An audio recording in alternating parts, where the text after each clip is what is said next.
చూసావుదని గురువుగారి మొహం ఎండిపోయిన మొక్కలాగా వాడిపోయింది. కానీ గురువుగారు ఇలా ఉంటేనే బాగుంటారు. గుండప్ప, మహాశయ మీకు ఈ ఉపాయం ఎలా తట్టిందో మాకు కొంచెం వివరిస్తారా? మహారాజా, నాకు ఈ ఉపాయం లామాని చూస్తే తట్టింది. రామాను చూస్తేనా?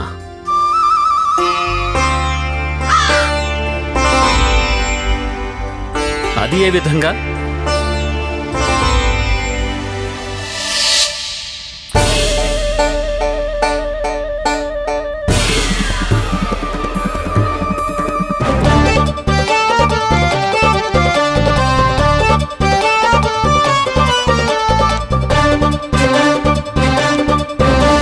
అద్భుతం.